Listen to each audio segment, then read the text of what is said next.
Ladies and gentlemen, I welcome you all to the Prize Giving Play 2017. This year's prize giving is strung by a common theme which weaves together the 17 Sustainable Development Goals. This evening, through the powerful medium of theatre, we would like to take up the goals of equality and justice. Mary Shelley's Frankenstein is a story of what it means to be human. Dr. Frankenstein, a dedicated scholar, a genius to many, dreams of the ultimate experiment to create life. His creation, much to his dismay, is a monster, hideous and repulsive, whom he cruelly abandons. Lonely and friendless, the monster faces savage cruelty and rejection at the hands of many. Desperation drives him to wreak havoc in the lives of his maker, Frankenstein, and those around him with horrendous consequences. Mary Shelley's monster could have been an Adam, but alas, turned out to be a fallen angel instead. If only justice and equality had been meted out to him in generous measure. Ladies and gentlemen, Mayo College proudly presents Mary Shelley's eternal classic, Frankenstein.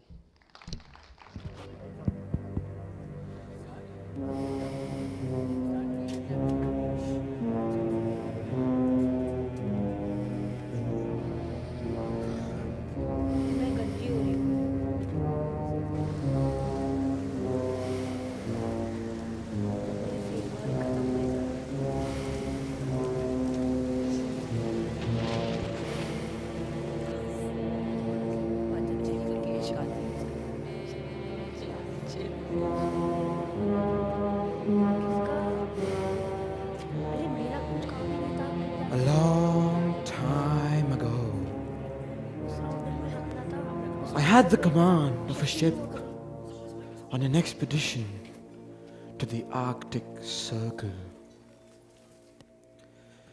We sailed further north than anyone had ever gone before. And then there came a day when we could go no further, because the ice had closed us in. Weeks went by, months passed, and we still couldn't move.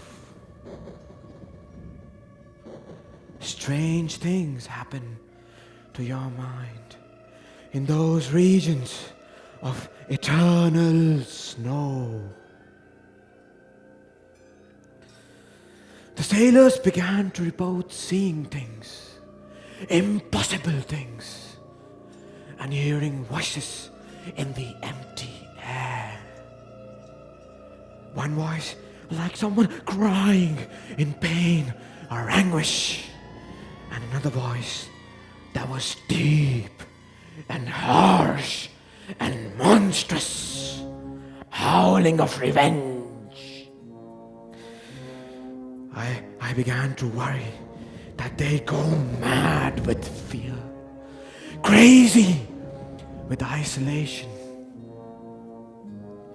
I thought there were ghosts in the air and evil spirits behind the bright lights glaring on the snow. And then I saw it myself, and I could doubt no longer. In the distance, a sledge was moving across the ice, pulled by a team of dogs. And riding it was a creature like a man, but huge and hideous beyond belief. And pursuing it, always in pursuit, but never catching up, was a man on foot. We watched from the deck, the sailors and I. And the man, he fell down on the snow and lay still. So I sent out a party to bring him in. He told us that his name was Victor. Victor Frankenstein.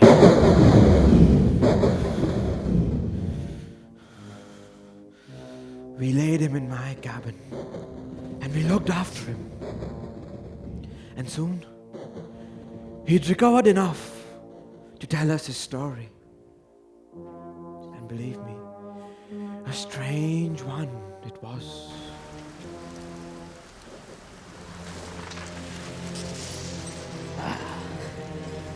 Claval, yeah. Throw the wire in now, yeah. Well, here you go. Okay, thank you. Oh, that should do it, yeah.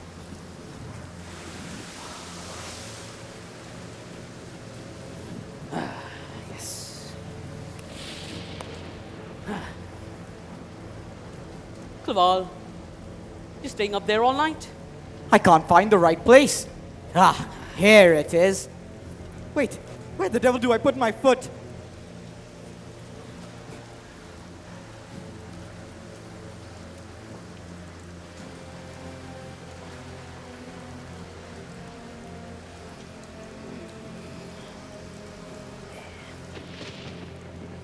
So this is where you lurk, Frankenstein.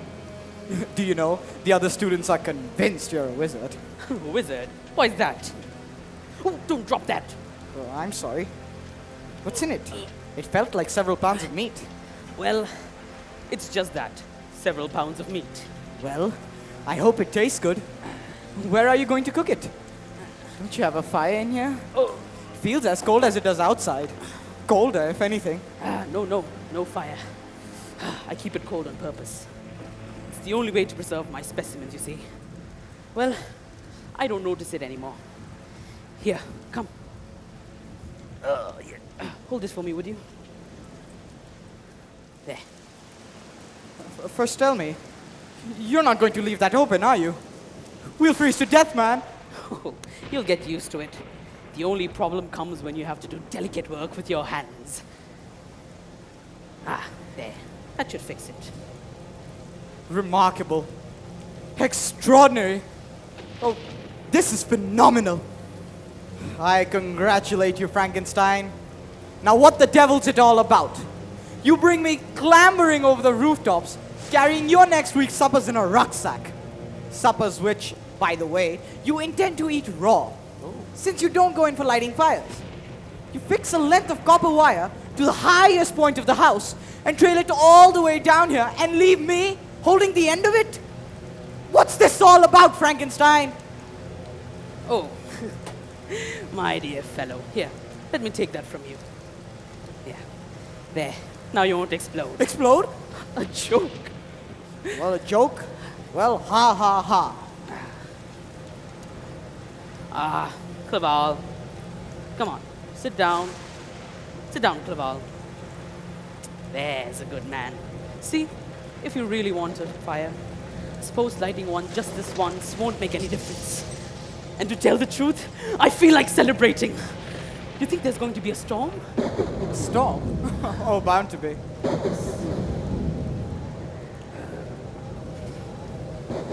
Last night's supper or this morning's breakfast?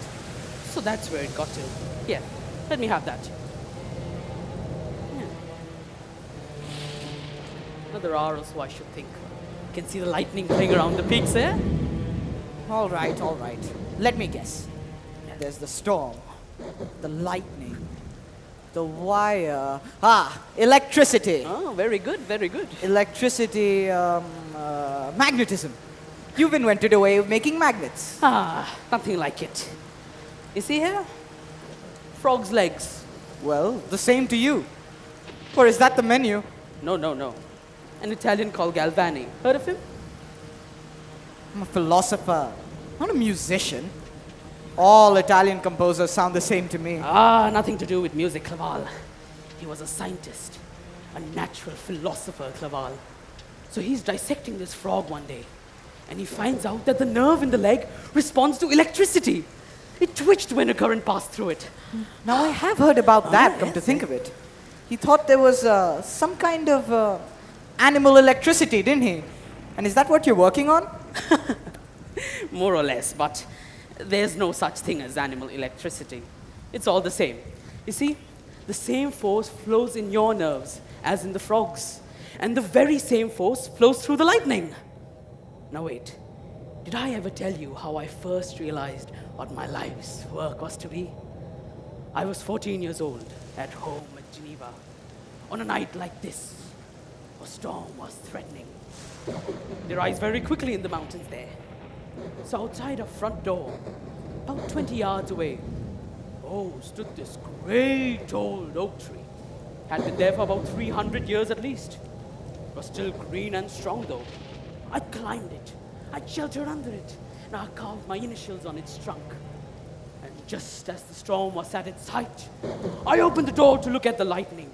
Oh, Clerval, you've never seen such a storm. The tree was lit up bright green by flash after flash. And thunder was exploding around the house like artillery fire. And just a moment later, the tree was engulfed in flames. And a colossal blaze shot right out of it and dazzled me so I could hardly see. And only a moment later, I opened my eyes to see there was nothing left but a charred and smoking stump. That great living thing smashed to atoms in an instant. And then I thought, the power that can do this is the power of life and death. I'll harness it. I'll work with it. I'll master it. And I'll make it work for mankind. I see. Now you've done it? Oh, nearly, Clerval. Nearly. So wait a minute. You're going to collect some electricity and then bring it down here and what then? Drink the wine, Clerval.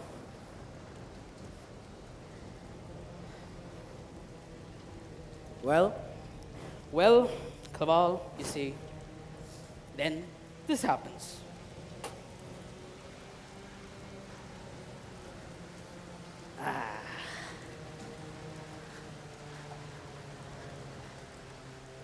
Voila. oh, now that I recognize. It's what do you call it? Oh, this thing. It's called a Wimshurst machine. And I expect you'll recognize this. It's a human hand! Where did you get that from? Oh, from the dissecting room at the university. Quite proper, I assure you. The chap it was attached to was hanged. He had no further use for it. And as a matter of fact, he strangled his wife with it only last month. Good grief, Frankenstein. How can you joke about such things? Oh, you're right. I'm sorry. It's the excitement, Clerval. I'm so close to... Oh. Never mind. Well, I can still show you what the machine does, if you're still interested. Of course I'm interested, but I don't care to be ghoulish about it. Oh, no. Heaven forbid. Well, think of this as a philosopher should, Clerval. There's no cause for shock or disgust in nature, is there? I wonder. Alrighty. Carry on then. Come on, just hold this for me, will you? There, come on. There. There, can you see it? Come on. Can you see it? Can you see the finger twitching? The index finger. Yes. And now the thumb. Oh, yes. Definitely moving. Good God, Frankenstein. It's horrible. Oh, philosophy, Clerval, philosophy. Wait, let me increase the charge. Oh, God. Oh, Clerval, no, wait. That knob at the side of the bench, yes. This one? Yes, turn it when I tell you to. Slowly, clockwise. Now, turn it. Ah. Oh, good God. Again, do it again. Ah, yes. Extraordinary. Wait, that's not all. That lever. Yes, this one. Now, gently, I've not tried this yet. Ah. Oh. Yes, Look, you can bring its thumb across. If only I tried this and the knob at the same time, then... That's it, just a bit more. And there! Thumb's touching the little finger. Wonderful. Ah, excellent. Now we'll try the... Oh, God.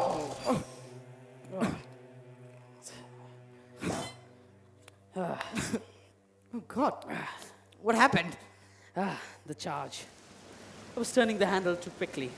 Spurned the wire out. Frankenstein, I'm astounded. This is the greatest discovery of the age. Oh, it's a wonderful piece of work. A step or two beyond Signor Galvani, eh? It's beyond anything I've ever heard of. When are you going to publish it, my friend? The world should be hearing about your genius.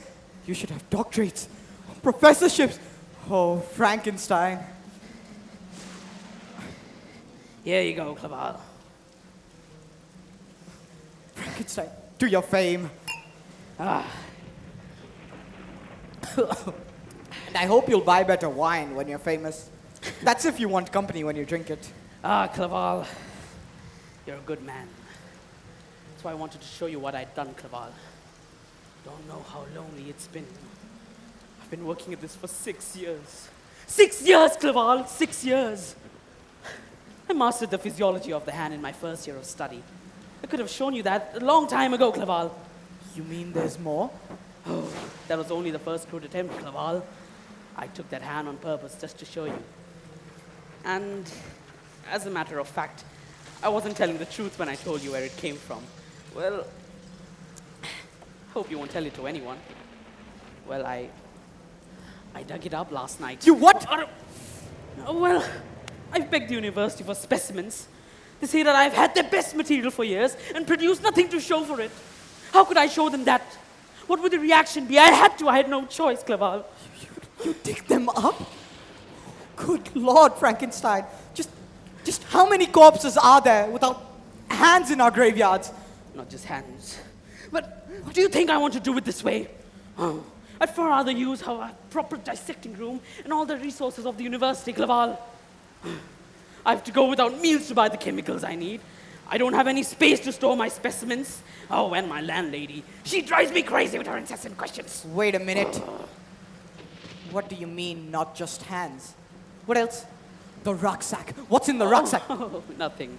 That's just something I told you a long time ago. Hey, Frankenstein, are you there? Oh, my landlady.